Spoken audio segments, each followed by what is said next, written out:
The verse on page 6.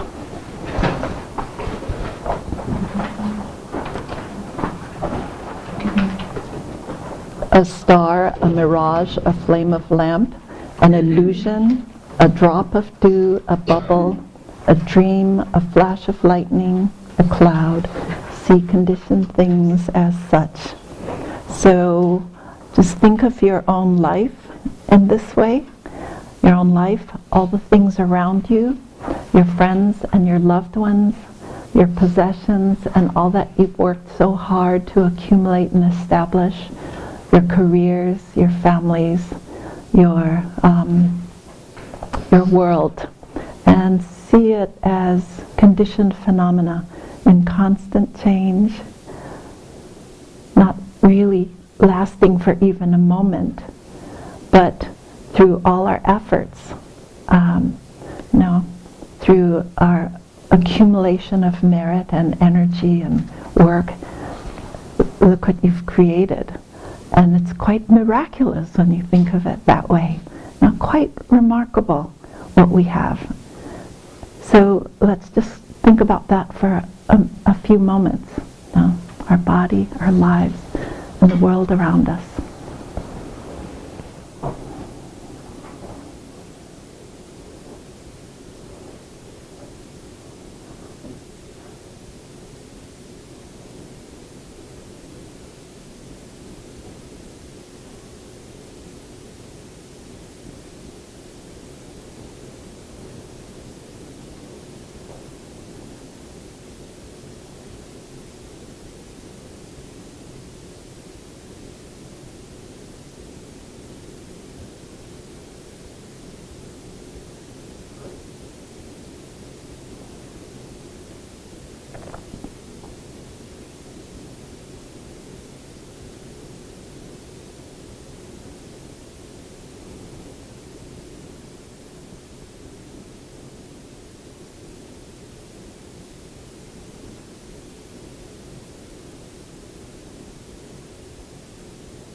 Okay, thank you.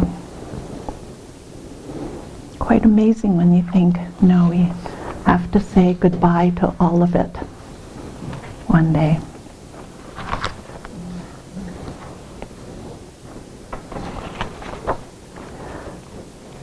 So just to review a little bit, we'd gone over the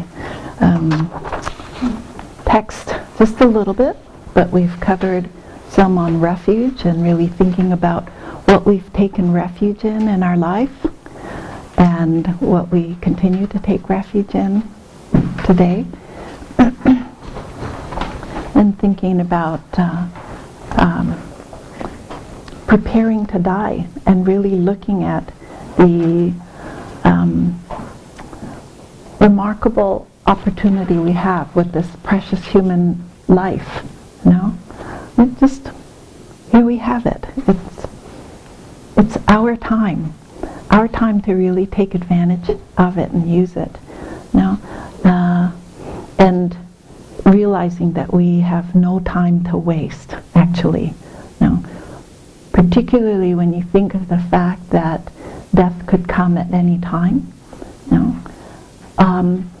And not even death, frailty or some kind of situation where we are sick or our mental capacities get diminished somehow.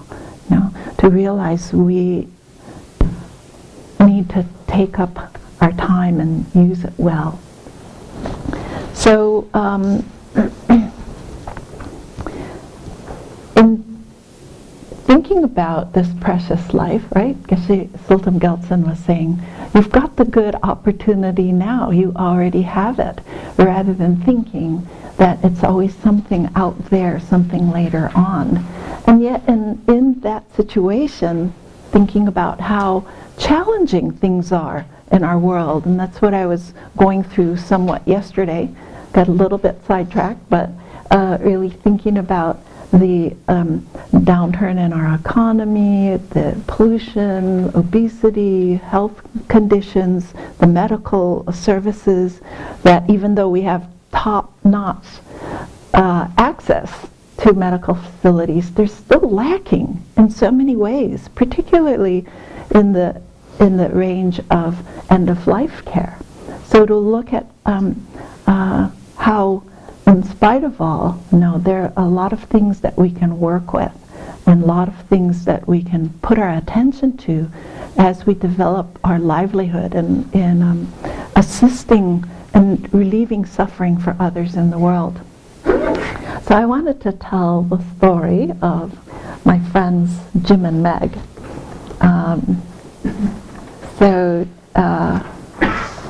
I'm just thinking about how the effects of the economy, and even before the recession, there are over 1 million families annually claiming bankruptcy because of medical concerns. This was before the economy went down, And Meg and Jim, I would say, are Catholic Buddhists, practicing Catholic Buddhists, and Meg worked at a grammar school, a Catholic grammar school, and Jim was in the high echelon of a company in Los Angeles. And Meg was helping the children. There's a roundabout for when the children are done with school, that they allow certain kids to come up as the families come, and they let the cars come down. It's on a hill and goes around. And so they would see which cars are coming and then bring the children up so that they got in their proper cars and got home okay. And so one mom was coming down to help her children, and Meg was bringing the children out. There are a lot of children, and she forgot to put her truck in park on a hill.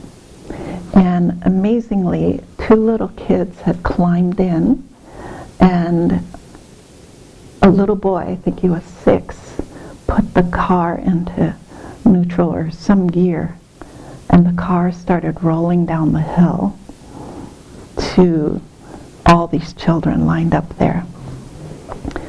So Meg did what she could. She tried to move the children as much as she could, but it was coming down.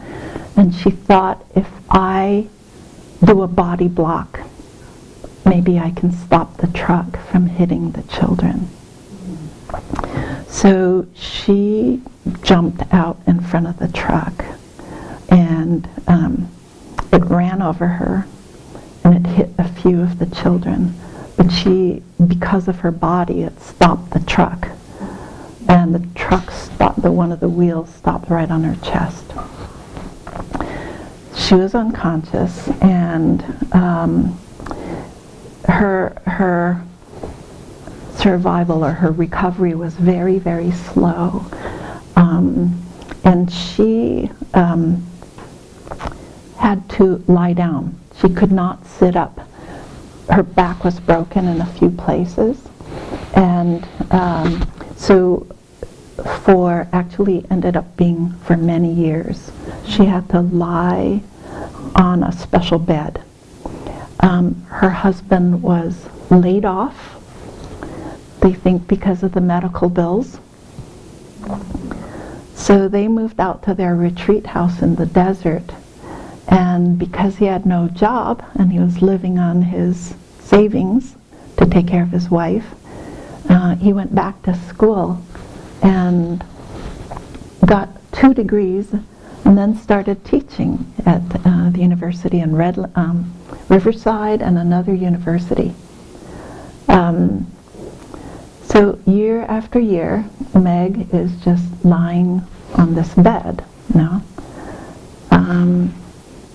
if she sat up at all, she'd have seizures and convulsions. But it's important to get a change every so often, and this went on for 12 years. 12 years. Husband carefully taking care of his wife, They had 2 children that grew up and went to college. And then one day Meg was in a chair, sitting up for a moment, and she had a seizure. And she fell and hit the wall and broke her neck. Amazingly, breaking her neck relieved the pinched spinal cord, and she's totally fine now.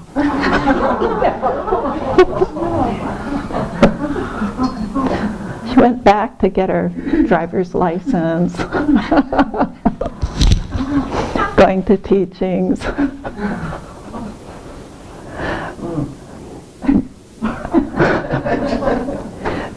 So to think about the resilience and creativity and the possibility of the human spirit and also our capacity to recover, you know?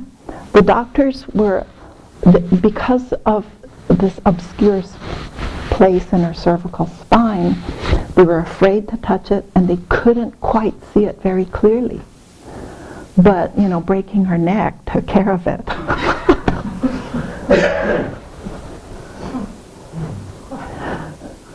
So my friend said, that's a true Lazarus story. But, so, you know, to see in the space of support and healing, you know, it's also why the physicians are very careful to say, this is final, this is it. Because there are all these possibilities of change, and it's constantly changing, right? So anyway, it's quite remarkable to hang out with Meg again like we did years ago. So so that was, you know, before the downturn. And it says medical costs erode the national capacity to engage in other pressing priorities. And Dr. Bayok says, and right now, this may be the good old days compared to what's coming down the pike. Okay? So he says, within a few years, the demographic tidal wave of aging and chronically ill is going to overwhelm the already overstressed systems. Okay, so I wanted to just add one little point, and then we'll get back to this text. So, thinking about those numbers, what is the median age in Washington? Median age of the population in Washington. This is according to AARP. I don't know if it's for the state of Washington, but I just heard something this last week about 42 being the median age. In America? I don't know if it was the country. Oh, 42 is actually the median age for Maine.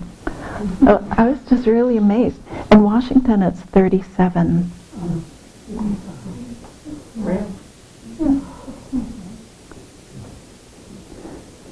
In California, it's 35.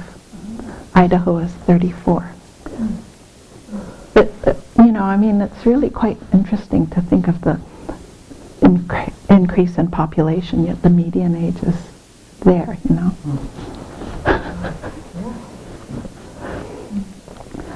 So, yeah. Anyway, so we went through really looking again at how precious our human life is, and the fact that we are facing death. No, we can't escape it. And how in the last statement in stanza 3 it says to be frank about facing your own death. And I would say for working with people in hospice, it is so much easier on everyone, including me as chaplain, but for us, particularly for the family members, you know, when someone is frank and open about their situation and circumstance. I can't emphasize that enough.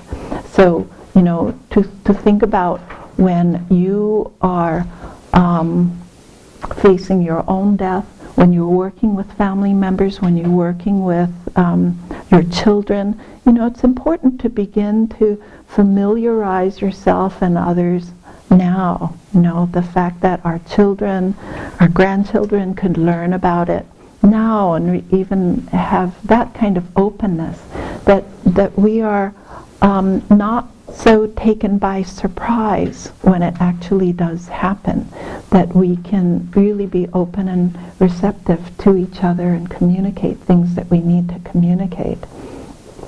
So I think it also helps us to be more courageous when it happens. So let's read the verse for stanza 4, which is wishing for the non-arising of overwhelming suffering. And think about overwhelming suffering being, if you've denied it and pretend it's not happening, how much more suffering it is for you and your family members if you're in denial. Okay, so let's read that verse. May we be relieved from overwhelming suffering due to the various causes of death, when in the city of erroneous conceptions of subject and object, the illusory body composed of the 4 impure elements and consciousness about to separate.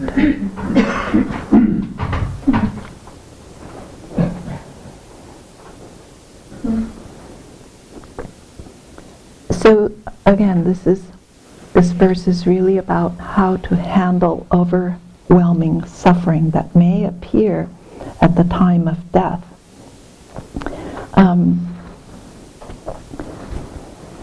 And what are those overwhelming sufferings? So in hospice, the main consideration, the main 3 things that they look at are pain, shortness of breath, and anxiety. Those are the 3 main things that they're working with when they're trying to comfort someone in the end. And palliative care is really comfort care. It's not taking heroic measures to revive the person or to cure and change things, but it's palliative, to comfort them. So those are on the the anxiety could be physical and emotional. But when you think about it, if you can't breathe because of lung cancer or emphysema, something like this, your anxiety level is really high. The possibility of suffocation is so acute, and not to breathe, it can cause incredible fear in others, in oneself. So, and then pain, because of growing tumors or compressions of different spaces, these also can really increase the anxiety for a person. So the main thing that the hospice physicians and nurses are looking at is keep the pain and the shortness of breath under control, so that the anxiety level goes down. But also sometimes there is that anxiety because of other things too, like the collapse of all your elements and facing death when you get it. So there are meds for that as well. So in this verse it's saying the city of erroneous conceptions. Any guess on what that is? Okay. The world our mind is created. Okay, yeah. We think it's all solid and separate. You think it's all Solid and separate from you and mine and you over there. Yeah, very good. Well, that's pretty much it.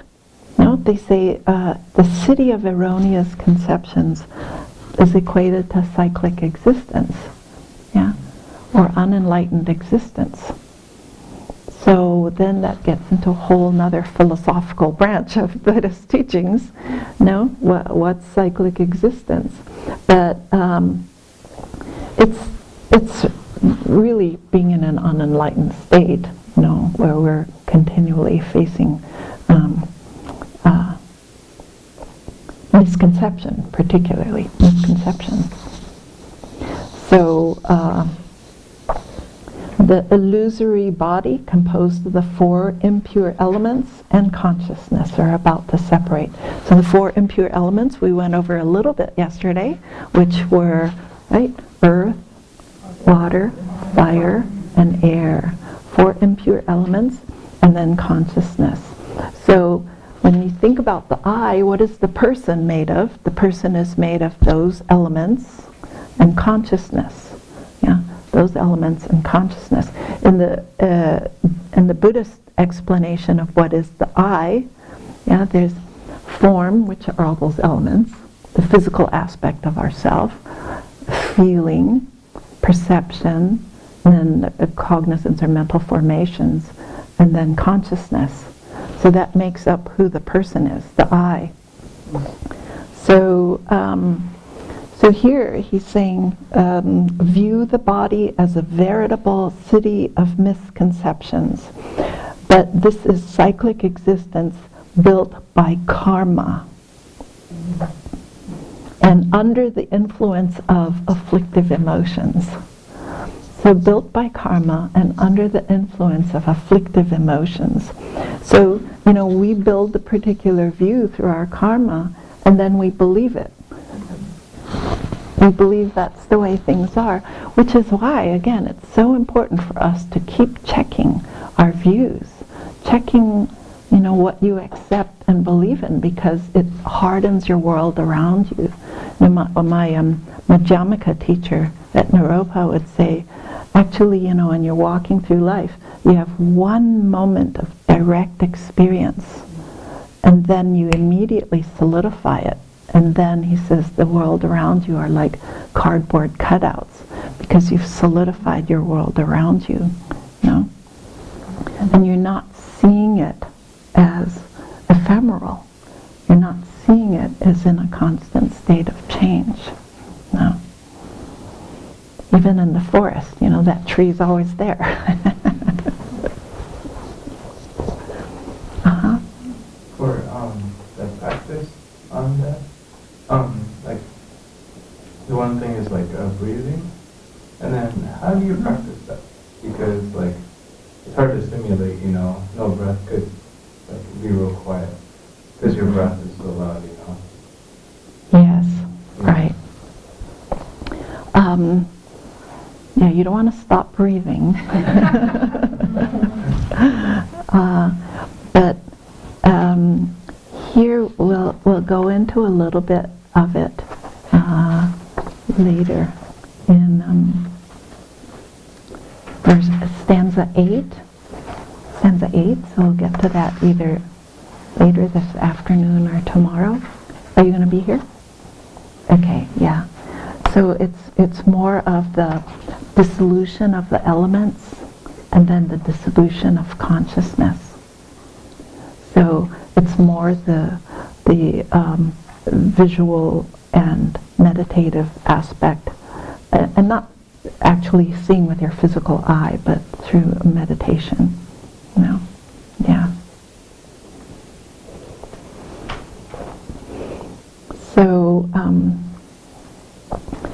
So we've built this by karma and under the influence of our afflictive emotions.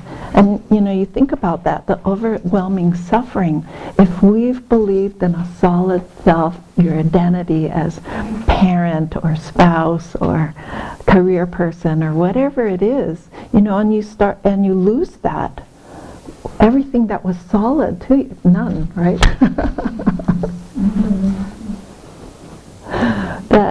We're losing it. Everything's collapsing. Now, it can be terrifying. So the suffering of realizing, oh my gosh, where am I going? What's happening? And so, your strength is collapsing, your mental clarity is collapsing. It's just all shutting down. So how do you, work with this conscientious, calm mind No, essentially His Holiness is saying this is really the time to practice. This is the time to practice. And, just you're thinking about the death meditation or things being impermanent, and death is happening, and going, okay, the rehearsals are over.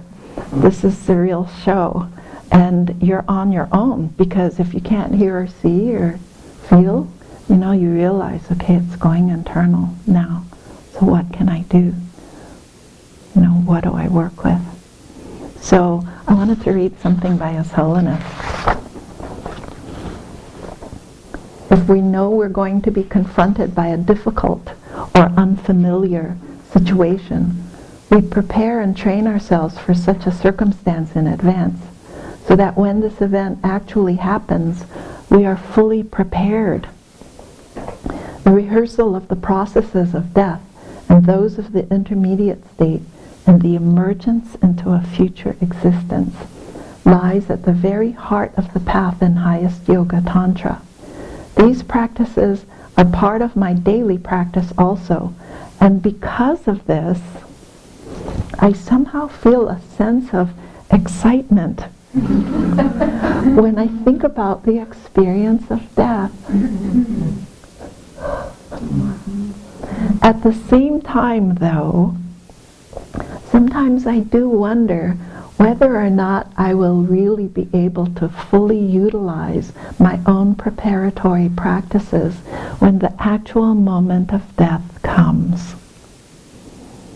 And he's just so real and honest, But when you think about it, if you work with these practices and going, wow, and you really prepare for your journey, now it's like, okay, it's happening. Now I gotta put that into action.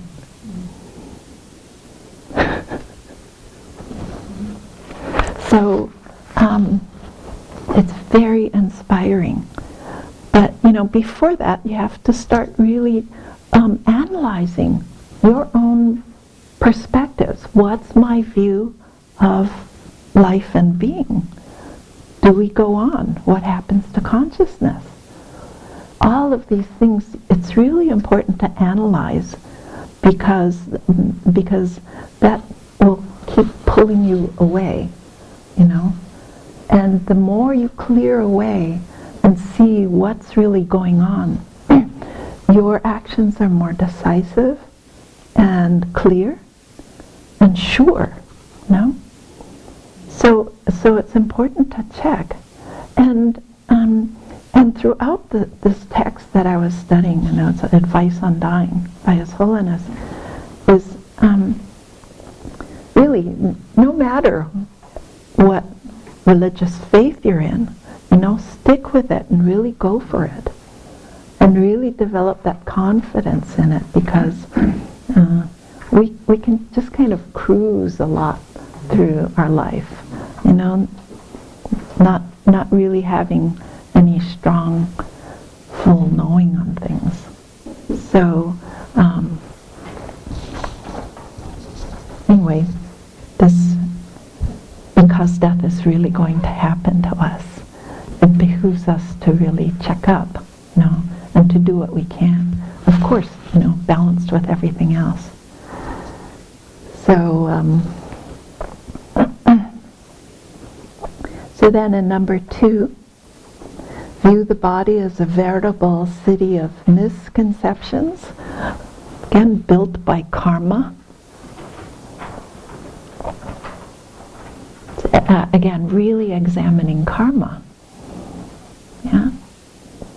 Really examining karma. And when Venerable Children teaches on karma, that would be a really good retreat to come on.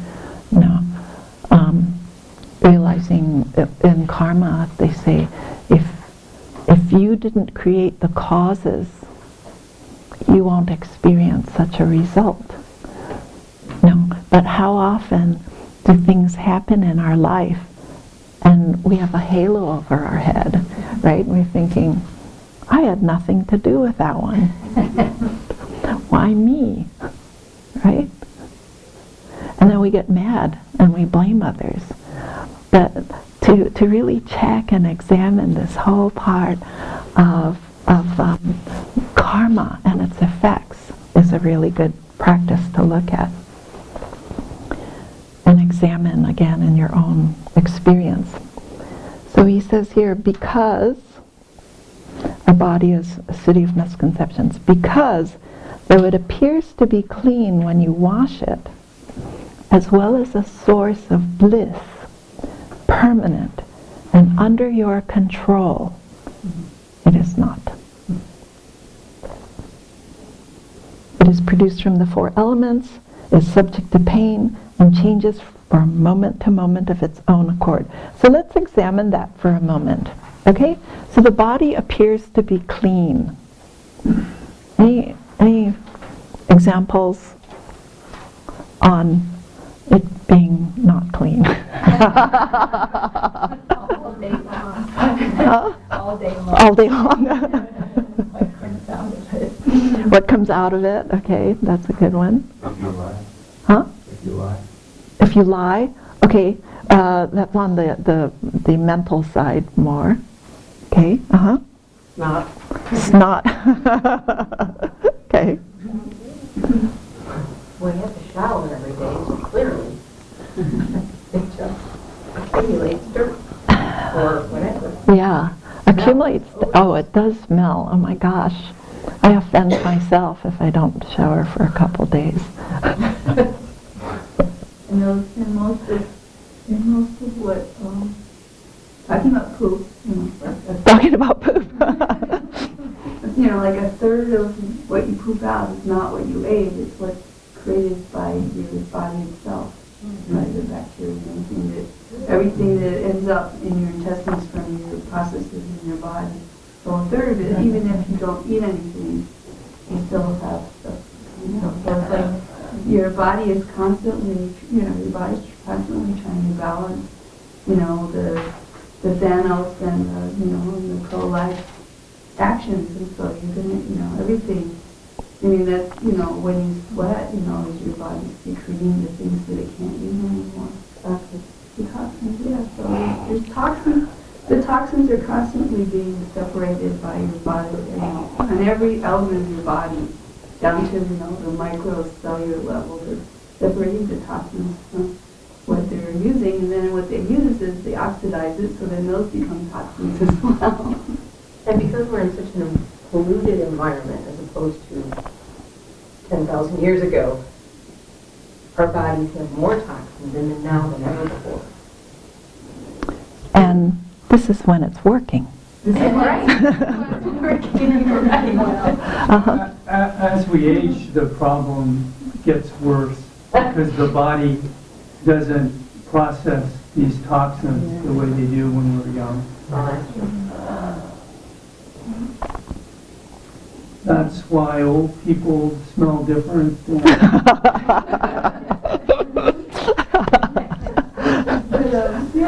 had a prisoner ask me that question recently. He said, why, when they were asking about the first Nobel Prize, and they were asking, I forget exactly how they put the question, but I was so struck by the answer because of exactly what I looked at. You think your body is the source of pleasure, but if you look at it, where does your think come from?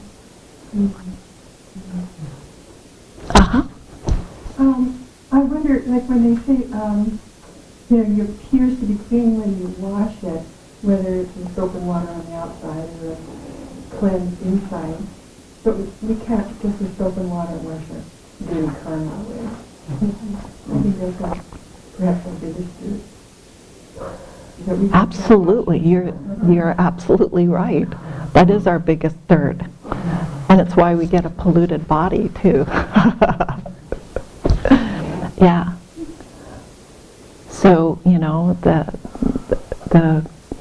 the practice that you do here in the morning with the Venerables, and the purification, the bows that we go through, all of that, and the Vajrasattva practice, or the really going through the regret and purifying what we've engaged in, all of those things are efforts to purify our karma and not only to purify our karma, but to really turn our mind towards engaging in virtuous activity and turn away from the habituation towards just doing things out of our own self-interest and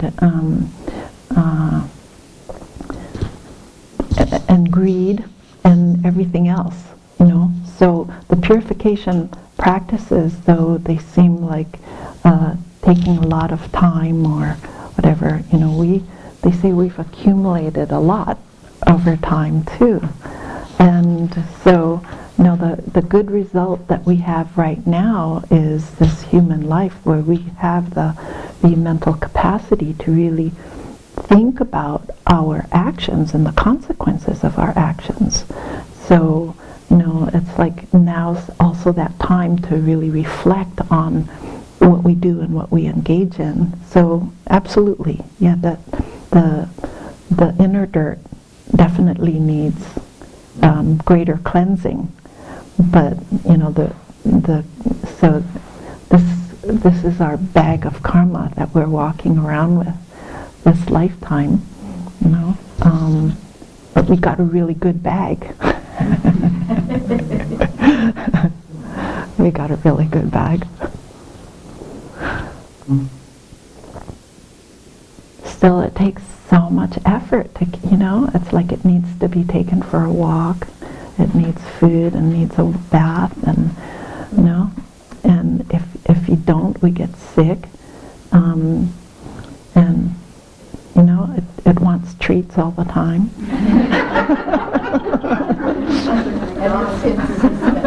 Yeah. The thing that's so powerful for me is the term precious human life.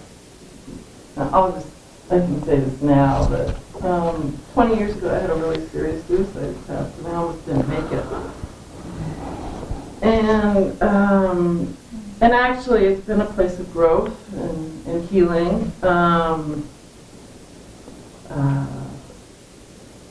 I have two beautiful children, but I think just that term, precious human life, that really, just really kind of reverberates through me.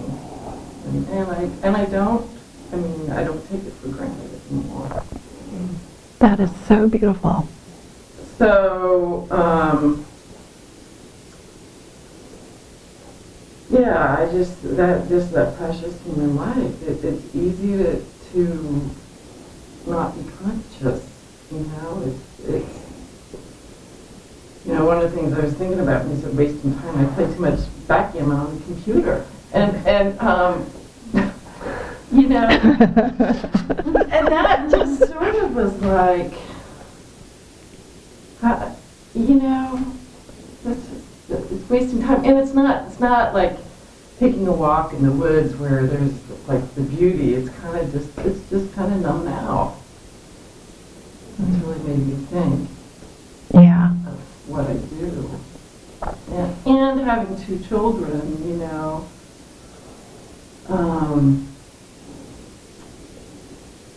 makes me think what I do, and they see me doing. You know, I mean, if I tell them don't be on the computer, they're 12 and 14, that doesn't work, but they watch me, they observe me. And so Of course, you're their biggest role model. Right, so, I guess in a way, there's an extra motivation for me being a mom.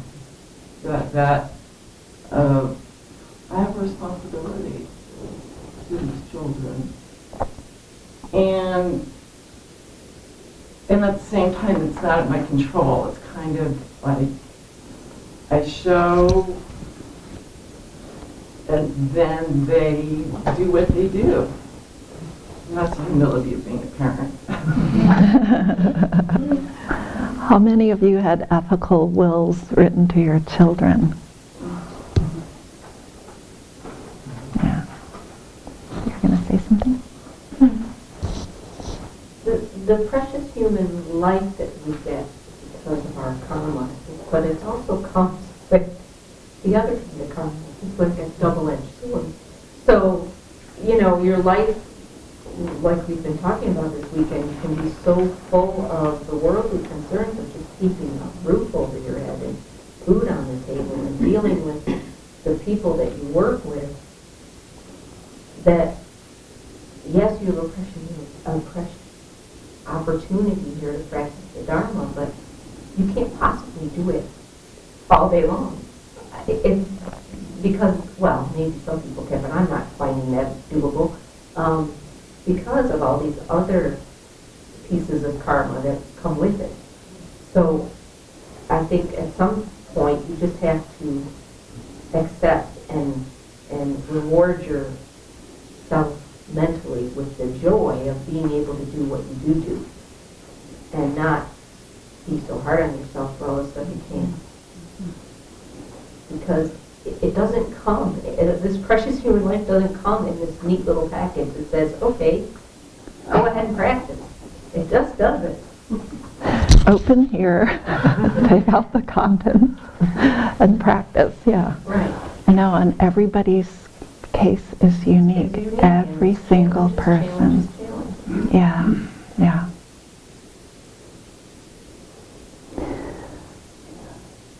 It's been that way since the time of the Buddha and before. It's, as much as we love and cling to this life, and thank goodness for the kindness of other sentient beings, we have amazing facility to be even able to sit and chat and talk about these things because we have the freedom to do it. We have so many things that support making our life easy. But it's still hard. I've been reading a lot of Dr. Daniel Amen recently. He does studies of the brain and how you can heal it. And he says people need to develop brain envy so that they can break this habitual pattern of things that they're doing that are actually harming their brain. And once I started to think about that, I thought, I also need to develop Buddha envy so that I can get the pure light body of the Buddha and then use that as motivation to break my habitual pattern as far as my karmic stuff is going. I think that, for me, one of the misconceptions that I have about precious human life, it doesn't mean easy comfort life. Precious human life, when you look at the freedoms and fortunes, it's about having the Dharma, having the pure teachings, having a qualified teacher and the Sangha and supportive group. I thought it was a cruise. Precious human life means you get to cruise. It doesn't. It means, I guess, you get to work your butt off in circumstances to be able to progress along the path. That's what precious human life is. And Isn't it? Oh my gosh. It's not easy. Is that what I've been doing? Yeah. So it's been a wake-up call. Even in this beautiful environment, people go, gosh, what more could you want? But I still have my crazy mind. I still have this body that's getting old. But look at the circumstances, and look at the community, look at the teachers that I have. That's where I go when I get complaining about my precious human life. I say, you have the capacity, you have the circumstance to work your heart out this life, because you don't know what you're going to get next time. No. So it's not cruising. That would be a cause for anxiety. That would be an Yeah. But it's not, it's about we grow our minds strong in this life. That's what it's about. Yeah. Right. Working that muscle. That and mind. Creating the good virtuous conditions so that we can have a good circumstance again in the future, that we can meet amazing teachers. How amazing that children had this idea for a retreat center, a training center, and I just sit back from afar and watch it grow here, and I'm just totally amazed, because it's her wish to have a place for Westerners to be able to train in the monastic life. And I saw children in the early days struggling, without the support. And and in a lot of ways, she's made it easy for us. She's truly a trailblazer, truly a trailblazer. So that, and we still complain, isn't it, inside? It's like Well, it is an example of how virtuous action manifests and accumulates. Yes. And propels, so now a lot of this is past her actual hands-on touch. It just is growing. It's growing, beautifully. Of its own accord. Yeah, yeah. And you were saying she sent an email, right, saying she's got to get back so that she can get back to work, right? She was getting too pampered, and it wasn't being good for either of them, and it's time to get back and painting in the forest, but she said the dirt. She probably meant the dirt. She goes to the dirt. Yeah. One year, it was probably maybe 1986. So she'd already been ordained about 10 years, 9 or 10 years. She came to my nunnery and she wanted to donate some clothes. And it was some of her old clothes, because she had some new clothes. And they were so threadbare and so patched and overpatched. And she was making an offer to the nunnery. And one of the Tibetan nuns came up to me and says, maybe we should help her.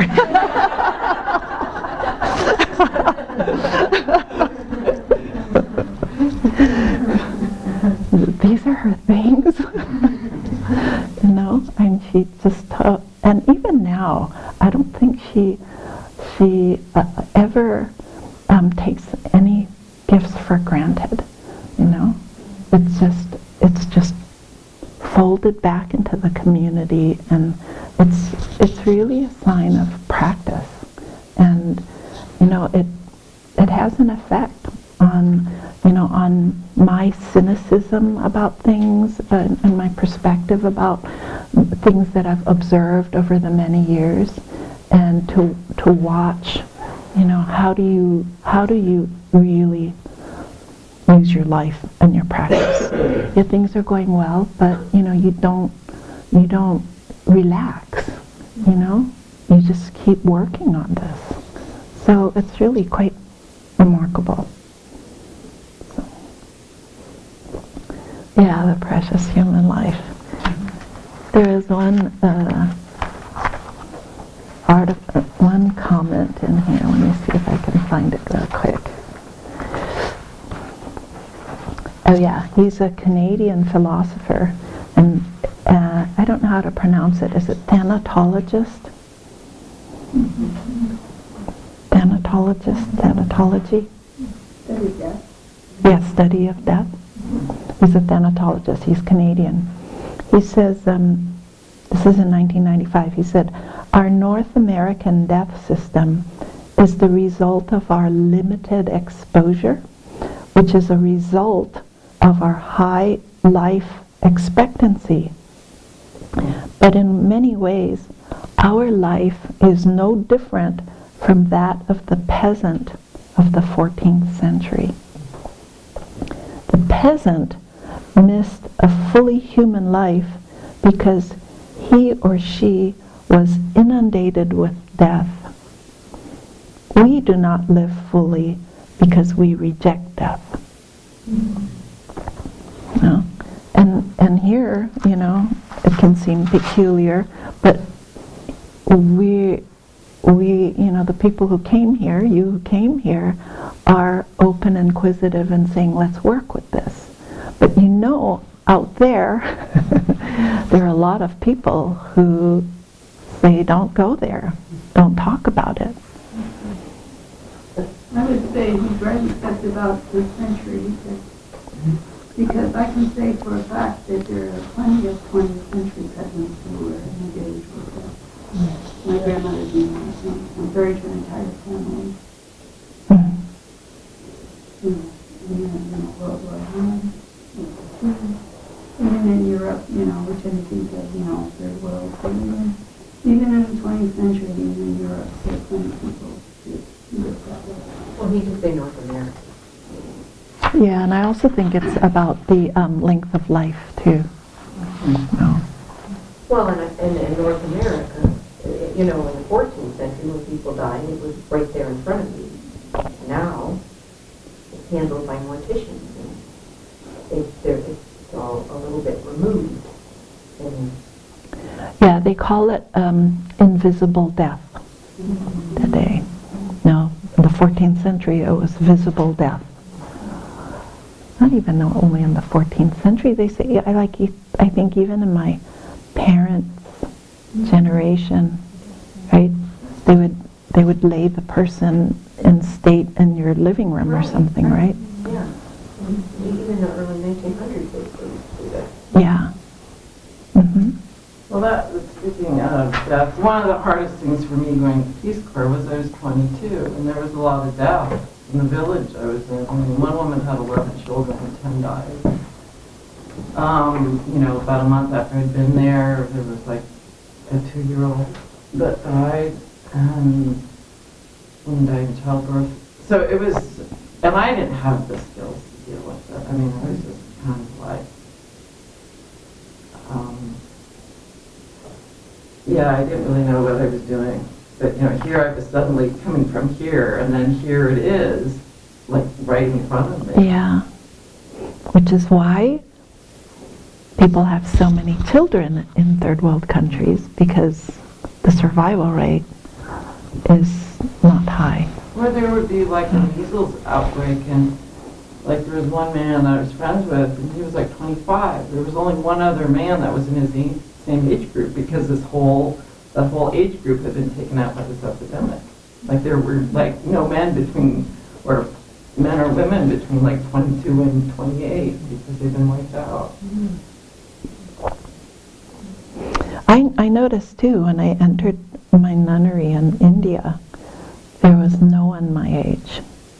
There were women my mother's age and women my daughter's age. There was nobody in my age group. And I think in 1959, when people left Tibet, the women, I would have been, 11? People, young nuns probably weren't taking off, weren't escaping over the mountains. They had a huge die-off when they came to India because they were not used to an environment like this.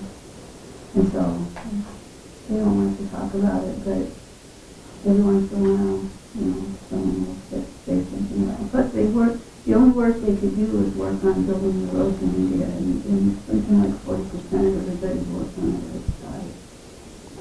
Yeah. So everybody our age, they were the ones that would do that. It was very horrible. Yeah.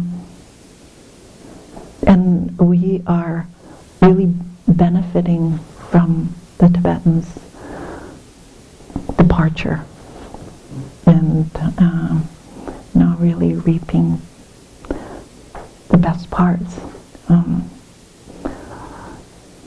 I think perhaps there were young girls that had come out, but there were no nunneries at first, and almost all the monks, they don't talk about it, but they got infested with lice and fleas, and they used to wear totally wool robes.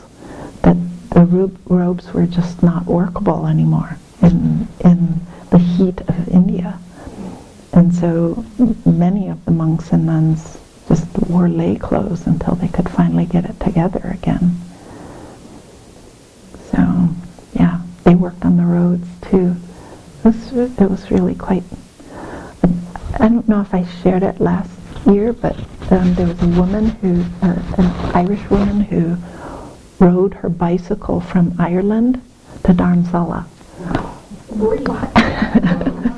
And this was right after His Holiness had escaped.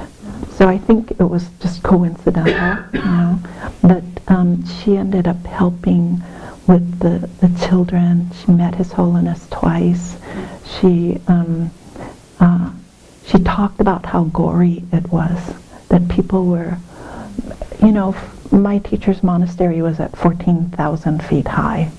So food, care, and keeping was a lot different than on the plains of India, where there's flies and bugs and everything else. And a huge percentage of the people died from dysentery. Dysentery and flu and heat and diarrhea, you know, just simple things that we can take care of here in a, you know, in a few hours. But yeah, and just she, you know, this woman just wrote the story about trying to help the Dalai Lama's sister, who was trying to take care of all the orphans because everybody was dying, all the orphans, and they were taking care of this little child, and the child choked to death. And what did it choke on? That the worms in its stomach were coming up and clogging its whole inner system. No? Do you remember this woman's name? I don't. In the early days, I would just scramble for any book I could find on Tibet, and that was one I found. So anyway, yeah, you know, this body as a veritable city of misconceptions, because though it appears to be clean when you wash it, it appears to be clean when you wash it. Okay, how about a source of bliss? Chocolate. Sex and rock and roll. Drugs. And more chocolate. I have to say though, you know, I mean, this is a joke, okay, I'm attracting, but I think probably one of the best TV shows they had was one where Spock says the wanting will be more pleasurable than the having. And that struck me. I mean, that was what 1968 or something when that one came out. And that was, I think that, I hate to say this, you know, it sounds very banal, but I think that had something, part of forming, of me becoming a Buddhist. Because it struck me so much. Because I decided to take a look. The wanting more than the having. The wanting is more pleasurable than having. I mean, Jesus, like, so, you know, I'd go like and say, oh man, like, I really want that piece of pie, right? And how much the pleasure of wanting it, and then eating it and going, yeah, it was okay, but it wasn't as great as I was thinking about it. Or you get a sugar space out. You know. Yeah. That's true. Okay, so as well as a source of bliss, permanent. What's that? We see it as a source. Change permanent.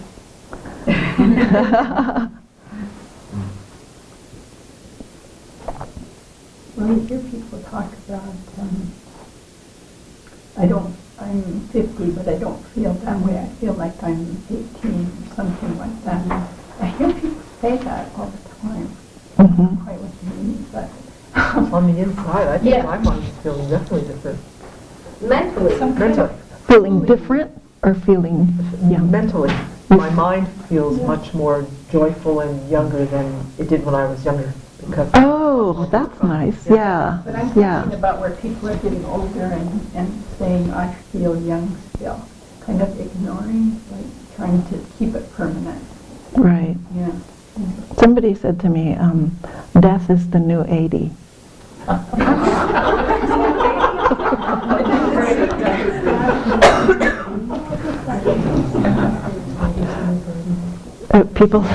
People sometimes say 60 is the new 40 or something like that. Keep moving. Yeah. What my mother said was when she broke her hip, she aged 20 years overnight. Oh gosh, yeah, that's a good one. And Yeah. you know, I think that's what goes along with what Prabhu was saying. Right. You don't, but on a day-to-day basis, we don't notice the gradual diminishing number of capacity, but when we have an event like breaking your hip or something, then suddenly, Yeah. Felt that way with Venerable. We would go to Zong Rinpoche, one of children and my teachers. Zong Rinpoche was in his 80s, and he came to Los Angeles, and he taught for 6 months. And another time he came and taught for 3 or 4 months. But he would teach every day, every evening from 7 to 10, except Thursdays. Thursdays was our night off. And Saturdays and Sundays would be from like 10 to 5 or something like that.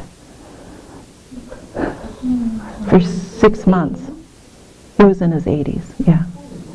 And he would sit on the teaching seat and teach for 2 hours or more, and people would want a break.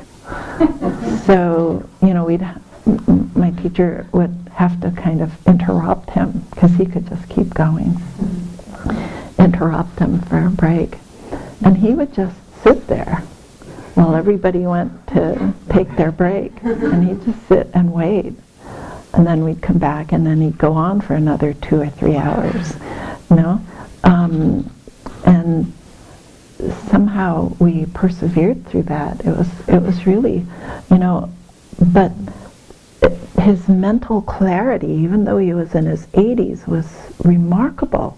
And he would state a provocative point or something like that, and he'd say, and Lama Tsongkhapa said so, and if you really want to check up, you look on this page, on this text. And he'd even know which page things were on. So his mental clarity was really something, And to think about, even though our body gets old, if you're working with your mind well, and we don't have degenerative Alzheimer's or something, right? The mind can get better and better and better, And so it's really quite a wonderful potential that we have. That even though the body ages, the mind can continue to grow in strength and sharpness and clarity. And the same way with the capacity of the heart. Ah, that's beautiful. Yeah. Even when it's got stents and everything propped up with everything. Yeah. So that's really great. I think the really lovely thing about, our portion of it is that, here you have, you read, the stages, the chapters on the stages of meditation, and you actually got to see somebody who had physical pliancy and mental clarity from the results of his meditative practice. You don't have to guess whether or not those texts are correct. Yeah. It's really beautiful. And they say that bodhisattvas on the path of accumulation, I think, remember all the teachings they've ever heard. So you mean, even though I've had amnesia and I've received so many teachings, when I reach the path of accumulation, I'll remember them? Before you go on to the path of preparation. Yeah. Oh, well, there's something optimistic then.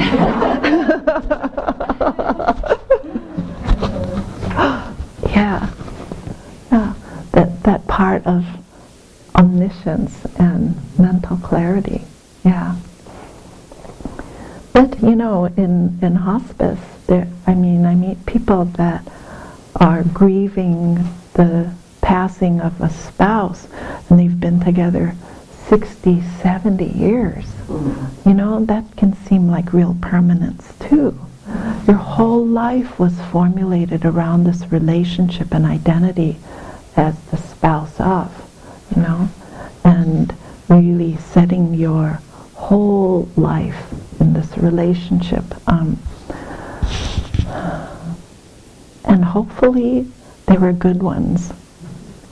And a lot of them are. I'm just really inspired by how kind and loving some of these people are in their relationships, you know.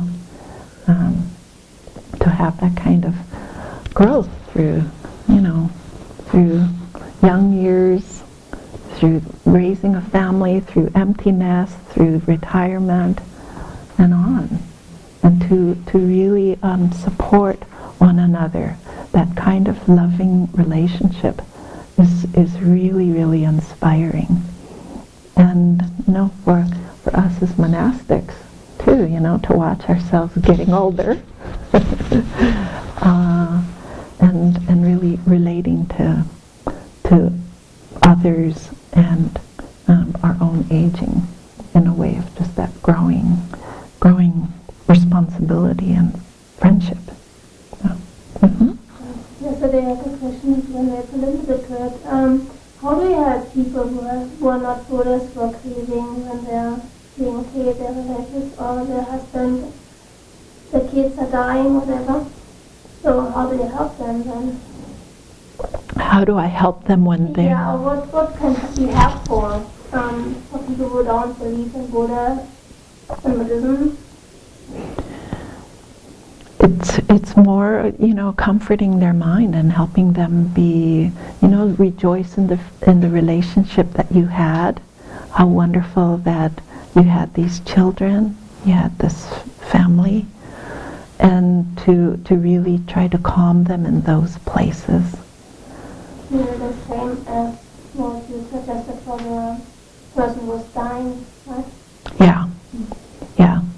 I think it comes down really to very, very basic things, you know, of just helping them develop a calm mind, appreciation of what they've had, rejoicing in that, and really sharing those words of love, forgiving others or requesting forgiveness from others so that your heart is clear and you can let go and die peacefully. It becomes very, very simple in that way. And that's why it makes my job really easy in one sense, you know, very simple formula of just offering kindness. And yet everybody's different. Everybody's situation is different. And that's where, you know, when they're open to facing death, it's much more wonderful. When the person dying, there have been many people on hospice where the chaplain can't come. I'm probably like the angel of death or something, you know. The chaplain cannot come. The person doesn't know they're on hospice. Don't mention the H word. You know, just it's very. People are walking on eggshells around this whole situation. So it's quite challenging. You can see that if you're not facing it, it's very problematic. Otherwise simple. In my hospice, we don't work with children. The youngest I've worked with is about 30. Yeah. By the way, I've heard that children dying differently. Yeah. When you were speaking about karma, I was thinking, or ethics, I was thinking maybe when kids were, maybe a kid was 13 or something was dying, maybe they have not all these relationships, experiences with their relationships with their spouses or something, or then they have been parents and they had some bad experiences, whatever. So maybe they don't have all these baggage on their shoulders. And Yeah, I think that's true. Dying is kind of more playful, and they're teaching their parents to have an open heart. I heard this quite often. So they're more open, more spacious. Yes, I've heard some are like that, and some are really grieving because they would have loved to have been a veterinarian or something like that, you know? Really. The challenging ones, too, are when people are trying to get married on hospice. Again, it's a different philosophical view, though, you know, if you think that that's going to be forever and permanent. It's a different view. And there's one situation where we have a woman now on hospice who is a Christian Scientist, and her caregiver was born in the South. So he's trying to use his early church experience in the South with some kind of Bible sense of what you do to take care of someone who's a Christian Scientist. So, curiously, this older woman, she's in her 80s, thinks that her caregiver is going to marry her. So there's that phenomena going on. And he's not. But then he says, the first time the nurse came, and she was from Sweden or somewhere, she spoke a different language. So she was trying to use her English and her culture to interpret what was going on. But the woman had a wound, and the caregiver was using cooking oil and wine. And so the nurse says, and where did you get this recipe? And he says, from the Bible. And then, anyway, because of the language barrier, they got an American nurse in there too. And last week, our nurse went in to see him, and he was using a new recipe. And it was wine and figs. But the figs in the backyard weren't ripe yet, so he was using fig Newtons.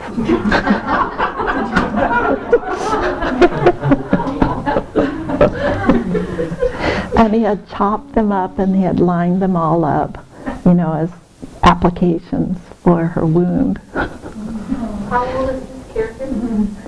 I think he's like in his 50s or 60s. Yeah. What do you think, Jigmela? Is he hearing me? My question is, because she's a Christian Scientist, and Christian Scientists, my understanding is that they believe, it sounds like it sounds like what he said, he's trying to use biblical medical treatments because Christian Scientists Don't really do that. They believe that they believe that your medical treatment should come out of the Bible. I mean, that's what they believe. You should pray. Right. You should pray for God to heal you. Yes. And as He's actually being very clever, really. I know a woman who's a Christian Scientist, and she just believes in more alternative, natural healing. They don't do a lot of pharmaceuticals, and they don't do doctors. right. I think people all have to interpret it. And so as chaplain, I'm the interface for the other religious traditions and people. So I called a religious, Christian Scientist nurse practitioner, and she said basically they just use warm water, and that they do cover the wounds and things. So anyway, I had to share that with the hospice physicians and things.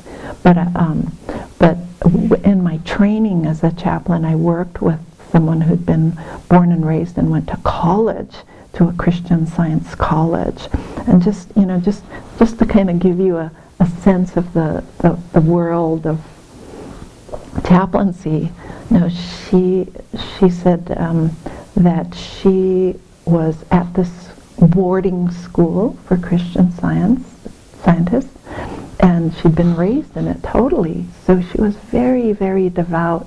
But one of her jobs in the school break time was to clean the gutters in the school building, which was 4 stories high, to clean the dead leaves out before winter came, I guess.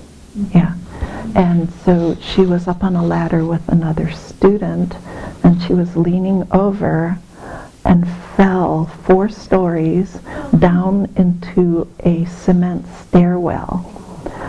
So they called the nurse practitioner, and she got to her room, and they helped her bathe, and they just said prayers for her. That's all. They just said prayers and tried to dress her wounds.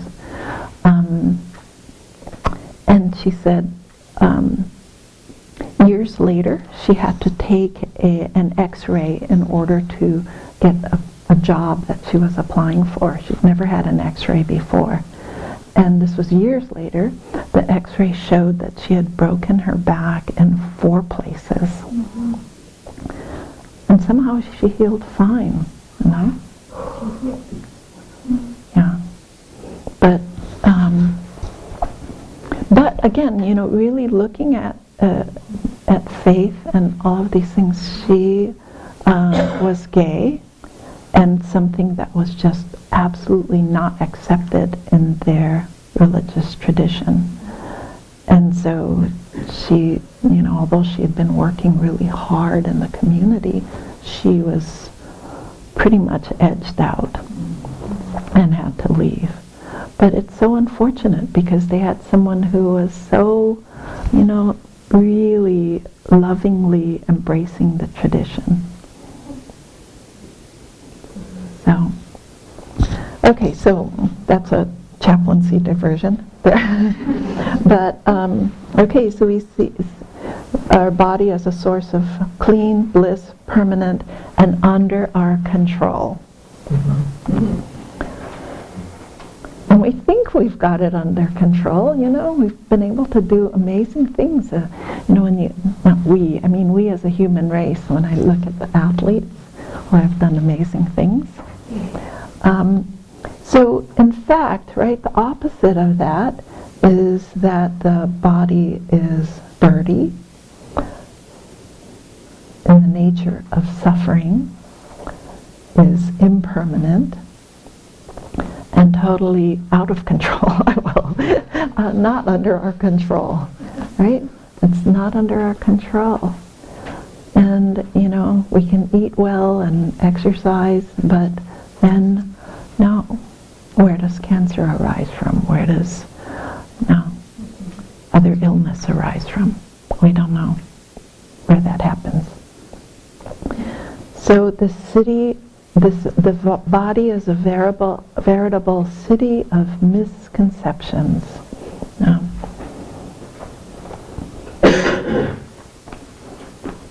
So this verse is about removing obstacles to a favorable rebirth. Stanza 4. Wishing for the non-arising of overwhelming suffering in the way of removing obstacles to a favorable rebirth. Okay. So the third paragraph there, second part, these,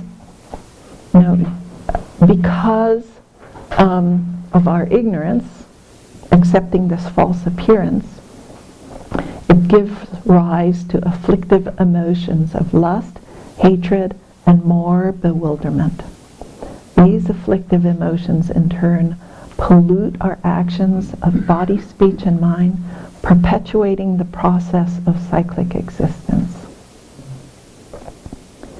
So because of our misinterpretations, then it leads to afflictive emotions and actions. And we do things, again, kind of compounding and solidifying our misperceptions, or misperceiving ways. So, this one on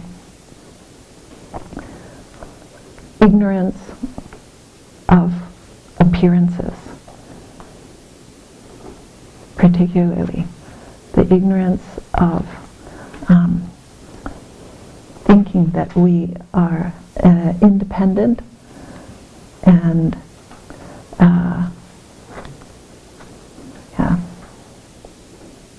that we cause and engage in actions that harm ourselves and others.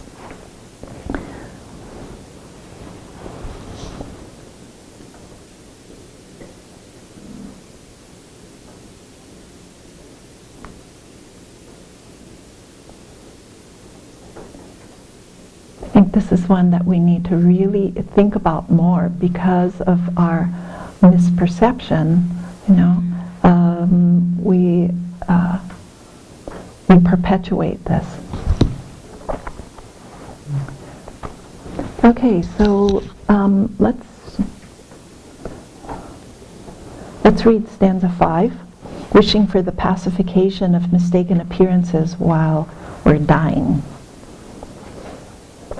May we be relieved from mistaken appearances of non-virtue when, deceived at the time of need by this body sustained so dearly, the frightful enemies, the lords of death, manifest, and we kill ourselves with the weapons of the three poisons of lust, hatred, and bewilderment.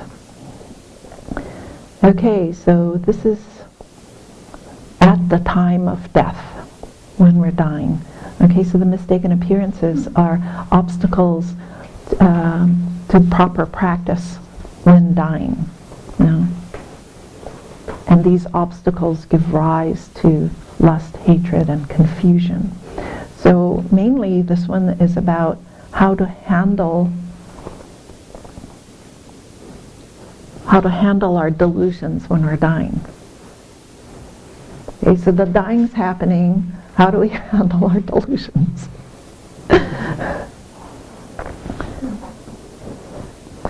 Sustained so dearly by, we were discussing this earlier, by our food, clothing, shelter, medicine, and our virtuous and non-virtuous deeds.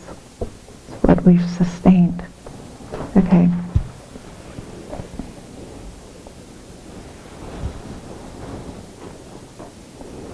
Understand that this body which you sustain at any cost will someday desert you.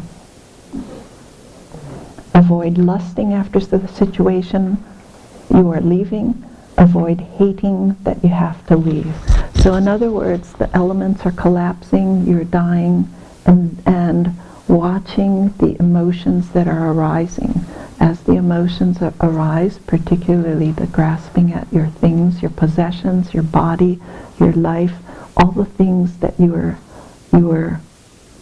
spent a lifetime building, are just slipping through your hands. And to watch the lusting after keeping them or the hatred of having to leave them.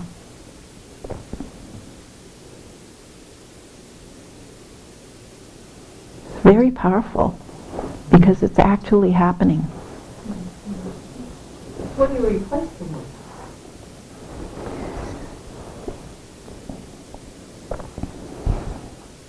I mean, I understood that you don't want to go to the other extreme and be overexcited either. You want to stay in a calm. So this is where, you recognize that this is your time of death, and to acknowledge that this is happening. It's like in that movie that we saw on the first night, where the docs are saying the people will go to you to the edge, right? But at some point, inside this is it. It's time. And so what to do at that point, is then turning your mind to your spiritual practice and observing, okay, now's my time of dying. What do I do? And you begin to recognize the signs. And so, first of all, it's saying, watch your grasping and aversion here. We get those under control, and then we begin to look at how we work with the dissolution of the elements. But even before that, right, stanza 6, generating favorable conditions, or wishing for mindfulness of instructions while you're dying. While you're dying, think of the instructions that are helping to guide you. And then stanza 7 is wishing to die within joyful confidence, and that's where, whether it's children or adults or whatever situation, how can you die with confidence? And you think about about that for a moment, you know? What we should be practicing now. Yeah, right.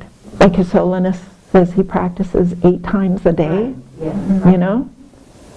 It's like you're sliding through that funnel, you know, and going, okay, this is it, you know? It kind of makes me scared. You know, and so I have lots to practice so that I'm confident when it's all dissolving. So would mantra at that point be doable and Sometimes another way to keep focused? it depends on your practice, you know? I mean, His Holiness in the commentary is saying, go with what you're familiar with that really helps stabilize your mind, you know, and whatever with whatever spiritual tradition you're in. You know, don't try to choose Buddhist or Christian when you're going through the bardo, you know, and say, this is happening, this is what I've got to do. Mm-hmm. Personal share. I thought I was prepared myself. I was very calm. I reconciled myself to my impending death, and I had a new respiratory rest. And when I was learning to die about air hunger, everything was kind of fine until my body, my brain was screaming, you can't breathe, but you need to breathe. You know, no air is being allowed into my lungs. And this black cloud took me, and it was just like, oh, that went into unconsciousness. And only later, when I was revived, I like opened my eyes, I'm sure, and then maybe I didn't know dramatically, kind of, wow, I'm still here. Everything that I had done to prepare myself just at the last moments, abandoned me. And I guess I wonder, if you might, more, I'd like to think a greater depth of practice and preparation, but I saw from my own personal experience, I guess I really came to the reality that death is pretty messy, perhaps always. Yeah. And there's so many conditions and factors happening at the same time. The ICU is like chaos, right? So, I think we need to stop, and we'll get into it after lunch. Is that right? Yeah. Yeah. But essentially, look at verse 6. The first prompt there, the first meditation suggestion. It is helpful to know that at some point all hope for continuing this life will end. At that point, doctors, priests, friends, and relatives cannot keep you in this life. It will be up to you to do what helps. And what helps? No. And essentially, His Holiness the Dalai Lama is saying familiarization, preparation, and then he says, as long as you have mindfulness, you must do whatever you can to keep your mind in a virtuous way. You must do whatever you can to keep your mind in a virtuous way. So, thinking about how these delusions come up, the fear and grasping and anger and rejection and denial and all of that, it's like, okay, how do I calm this mind? How do I this realizing the doctors and everybody else has given up, and I'm going through this, my elements are dissolving. It's like, but I'm still aware. I think when we go into a state of unconsciousness, we can't do anything anymore. But sometimes they say, you wake up in that. Even though your body's collapsing and the things are going,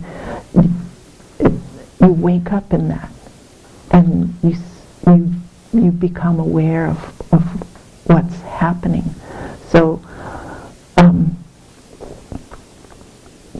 you're more experienced than the rest of us, actually, because you've gone through some of that, and you have that much more acute sense of the dissolution or the collapse of consciousness. So, you can use that in the way of saying, okay, at my real death, at my final death, it's going to happen again. And His Holiness says, do what helps, right? And he's saying, turn the mind to some virtue. Okay, we have to stop. We'll continue after lunch.